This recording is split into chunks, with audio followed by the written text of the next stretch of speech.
And so the last question that I have for you, looking at the time that is moving too fast, is in your experience selling products that are leveraging AI, especially after the revolution of AI as a chat with large language model, do you see that the customer out there in the world, they are ready for this revolution? I would say some part of the organization, the customer, they want to move forward, right? But they are not ready from the organizational standpoint, right? So we see many customers have still silos. Still, there is no full commitment from top level. And these customers, they want to do something, but they are kind of limited by internal constraints, okay? But we do also have customers where the management is kind of innovative looking.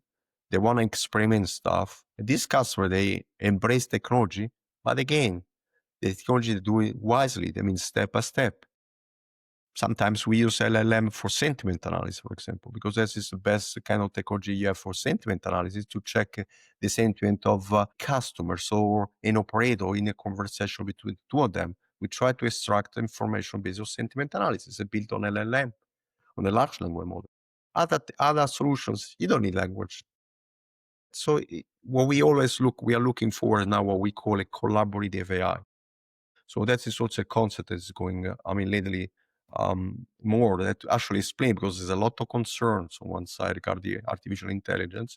There is a lot of desire to implement it. There is a lot of concerns, right, on one side.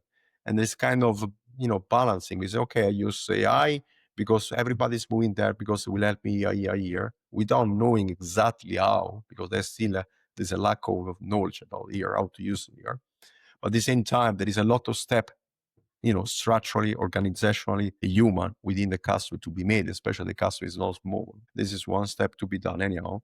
But the other side, there is also a lot of ethics issues, right? With the artificial intelligence, they are getting hallucination, there is bias, there are a lot of this is how you actually can manage this, right? So you try to find a trade-off, right? A trade-off where what we call, what is going to be, and when we discuss with this, about the CIO before, right? A collaborative AI where an AI agent, so basically an AI agent and a human agent, they work together. They work together, one using the best of each other. So the interaction can be done by a human person, but the artificial intelligence does all the job, and it does much quicker, much fine, but it's supervised. So at the end of the day, I'm sure there is no bias, there is no hallucination or anything else, but it does a job that artificial intelligence LM do greatly, but there is a human person there. So we do this kind of collaborative AI where basically human knowledge and expertise is joined with the AI knowledge expertise to give the best of it. And they do in a way that is transparent to the user.